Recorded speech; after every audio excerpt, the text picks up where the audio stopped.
En aquel tiempo Jesús reunió a los 12 y les dio poder y autoridad para expulsar toda clase de demonios y para curar enfermedades.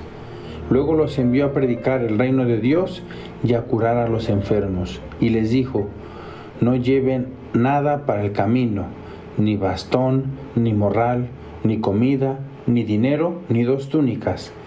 Quédense en la casa donde se alojen hasta que se vayan de aquel sitio. Y si en algún pueblo no los reciben, salgan de ahí y sacúdanse el polvo de los pies en señal de acusación. Ellos se pusieron en camino y fueron de pueblo en pueblo, predicando el Evangelio y curando en todas partes. Queridos hermanos, el Evangelio de hoy, lo primero que nos invita es precisamente a estar unidos. El Señor tenía reunidos a todos los apóstoles, a los discípulos, y estaban reunidos en su nombre. Eso es señal de esa iglesia. Creo que antes de salir a predicar el Evangelio, necesitamos estar unidos. Muchas veces a los católicos se nos echa en cara, y creo que muchas veces sí es verdad, que vamos a misa y saliendo de misa ya estamos peleados con el hermano, con la prima, con la no sé qué. El Señor nos quiere unidos.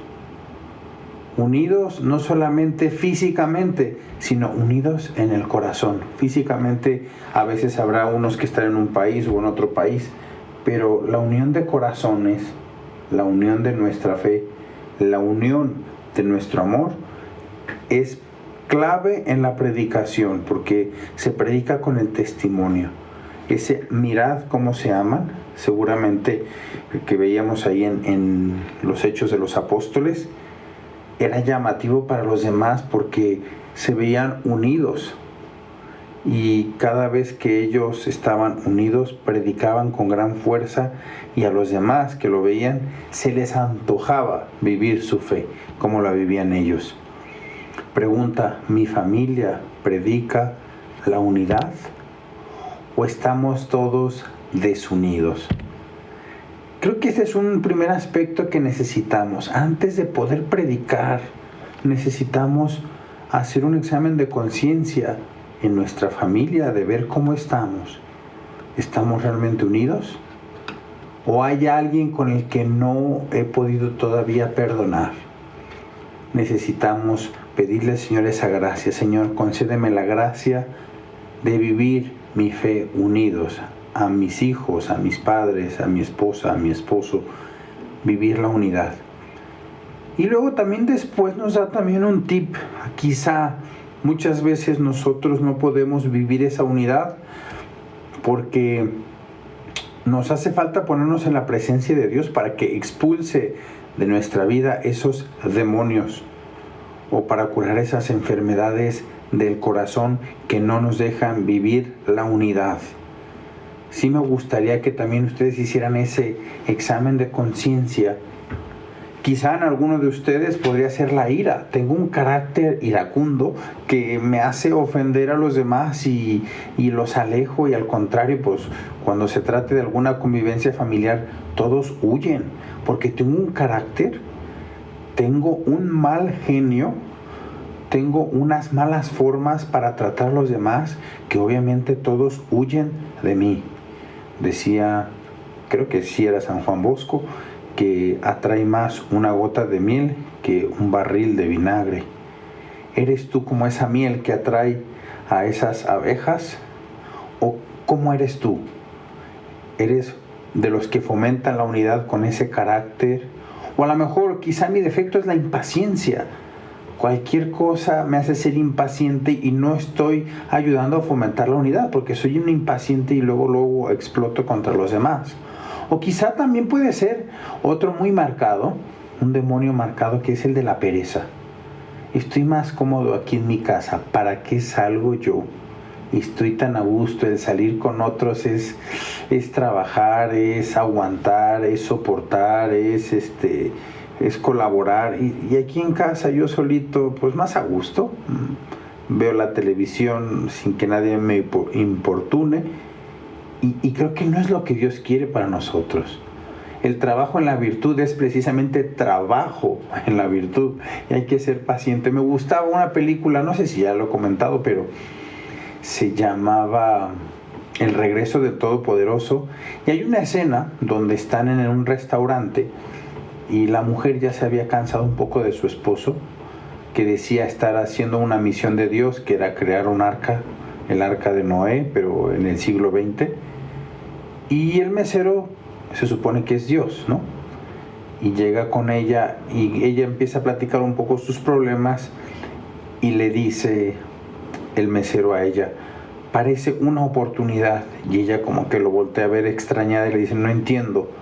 A ver, ¿tú crees que si le pides a Dios paciencia, Él te vaya a llenar de sentimientos de paciencia? Dice, pues no, obviamente que no. Él va a ponerte distintas pruebas para que tú trabajes en la paciencia, para que tú crezcas en la virtud de la paciencia. No te va a hacer paciente. Si tú pides unidad en la familia, ¿crees que va a llenar de sentimientos de unidad la familia? Pues no. Él te va a mandar las pruebas para que se unan y para que trabajen en la unidad familiar. Y la verdad me encantó porque es muy cierto, hay que trabajarle en ese camino de la virtud.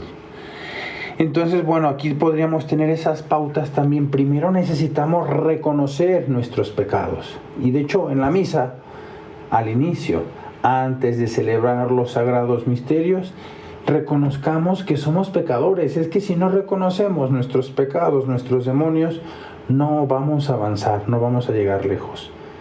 Pidámosle, por lo tanto, a Dios que nos conceda también descubrir cuáles son esos demonios que no están ayudando a la unidad familiar o a la unidad en la fe. Y pues también descubrir esos demonios con la ayuda del Espíritu Santo, siendo humildes y reconociendo con toda humildad esas faltas que tengamos. Y por último, también el Señor, una vez ya curados, una vez ya restaurados, no es para que nos veamos en el espejo y digamos, caray, cómo he crecido en la virtud, qué bárbaro, qué guapo me veo espiritualmente hablando. No, yo creo que el Señor quiere que salgamos a rescatar a otros, que salgamos también nosotros a expulsar demonios en otros, que salgamos a curar esas enfermedades. Como dice al final del Evangelio, ellos se pusieron en camino y fueron de pueblo en pueblo predicando el Evangelio y curando por todas partes. Es lo que el Señor quiere también para nosotros, que nos pongamos en camino, que también nosotros seamos factor de unidad, factor de amor. Y para ser misioneros necesitamos precisamente haber aceptado y corregido nuestros propios errores, que es normal, como seres humanos todos tenemos, pero sí es necesario reconocerlos y trabajarlos para también después poder predicar y ayudar a otros. Pues les animo a que si les haya ayudado este mensaje y si les han ayudado estos podcasts de ¿Qué haría Jesús?, se animen a compartirlos a otros. Quizá es una buena manera también de ayudar a otras personas a retomar el camino hacia Dios. Y fíjense, yo he pensado en esto. No se trata solamente de ser muchos los que sigamos a Dios, sino que cuando tú has descubierto que este camino de fe te ha hecho a ti feliz, lo quieras compartir también con otros, que también ellos puedan encontrar lo que a ti te ha llenado, lo que a ti te ha hecho feliz. Me da gusto saludarles, espero que tengan muy bonito día. Soy el Padre Juan Carlos Gómez, les mando mi bendición. Que tengan bonita tarde.